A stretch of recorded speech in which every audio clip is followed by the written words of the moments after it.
At Wembley Stadium with Gareth Davies and Spencer Fearon. First of all, guys, what did you make of that final press conference ahead of the big fight?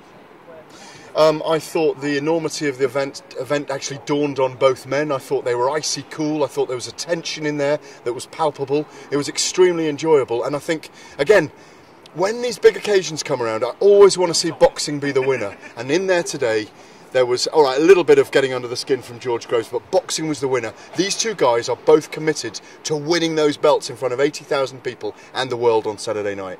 I would say that as well. There was still palpitation from both fighters, and there was also, if you could look at them, there's like an anxiety with both of them, thinking like, right, it's just around the corner. I ain't got time to talk. I just want to go and fight. So that was really cool. That was really cool. And boxing has won because look around us, man. Look at all this. This place is going to be filled on Saturday night. Filled on Saturday night, and boxing's won. Yeah, it's extraordinary. And they didn't get too close in the face-off down at that press conference. Do you think we could see it get a bit more like tension in the weigh-in tomorrow?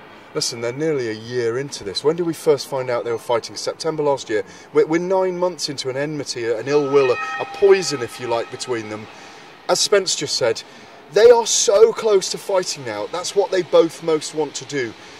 We went into a side room with both men after the press conference. They're both very calm, very cool, very collected at the moment. And there's two things on their mind. Not getting upstaged by the opponent in terms of emotional energy right now, because they don't want to expend any of it. And getting through the weigh-in and making sure they're on weight tomorrow. Yeah, those are the two key things now, aren't they? Keeping it cool. And you know what? Everyone else probably wanted a bit of shoving and pushing today. I certainly didn't, because that would have ruined the headlines from today's events.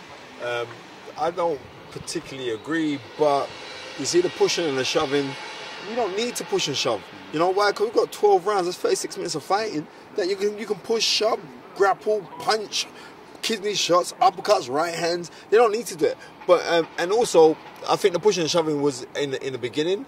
It's sold. They're not doing nothing for selling. Both guys are serious, and it's also good to see how controlled they've both been. I think what's fascinating is you got the number 2 and probably number 4, if I'm 2 or 3 or maybe 4 or 5 middleweights in the world, super middleweights in the world fighting, 12-stone fighters. We haven't got Andre Ward here as the number 1 fighter. What is key in boxing and fight sports, and always has been, is the energy between two fighters, the styles that they create. Andre Ward in the last 2 months has sounded like a jealous stepchild in some ways, because he wants this attention, he wants these big fights, number 2 and number 4 in the world, and yet it's one of the biggest fights in the world on Saturday night. Well, if you were the best in the world, you know, very good writer at the Telegraph, you know what I mean? If you were the best in the world, you know, and then when? Someone, when? Right, and somebody, when you're the best in the world, then, all right? Okay, well, I know I'm the best in the world when it comes to knowledge. So, I'm the best in the world. If not when, I'm the best in the world. There's no ifs or buts. You know what I mean? Go and name me of a historian who's come from my elk or my neck of the woods that you'd have to say, oh, well, ghetto life, you know, not ghetto life. You start at Mike Tyson and stop at Mike Tyson. For and this is facts. That's why. No, I know you're a historian of boxing. I'd rank you on a part. You're a modern. I would say kind of Bert Sugar, or you're of that kind of ilk, you're that kind of style. That means a lot to me, coming from you, because you're a great writer, so that means a lot. And you're a great historian. No, I'm the best historian. But anyway, I mean, no, I'm telling you the truth. No, I buy you. I buy you. Right, but that you heard that, right? You heard that, right? So what I'm saying is this: that when we're looking at something like when you're saying Andre Ward's becoming like a little bit, like he's bitching a little bit.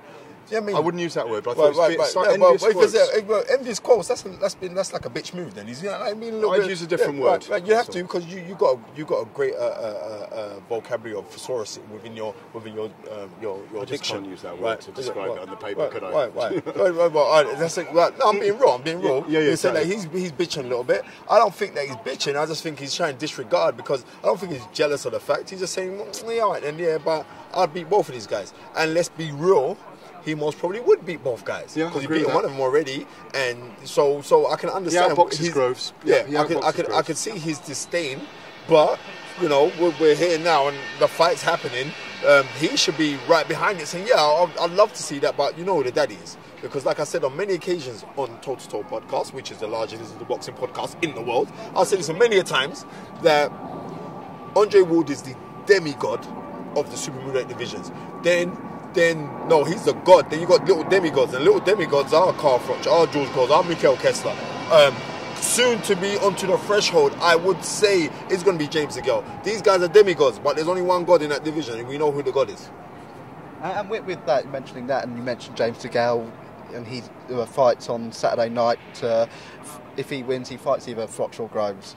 In terms of having those three Brits in the picture, is it going back to the Eubank, Watson days, Ben days? It is, and you know, the parallels are very well made. But I keep hearing that James DeGale is going to face the winner, but Sakio Bika's here, for example.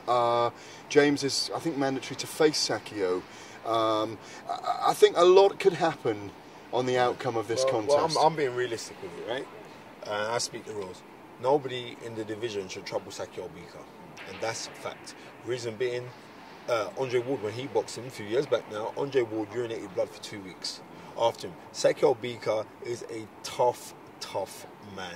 You don't really remember him. He's got three punches, right. Left, right, and his head. Yeah, exactly. And he's got the hardest head in boxing, isn't he? Of course he has. Of course he has. You don't mark up. He goes in there with it, doesn't he? And not deliberately, but he's just a very hard man. Right. You don't. I mean, his skull is so powerful. You don't need to be mixing. You don't need to be mixing with him. I would say like. And not only that, but the interest for a fight with Sakio Bika wouldn't really be there.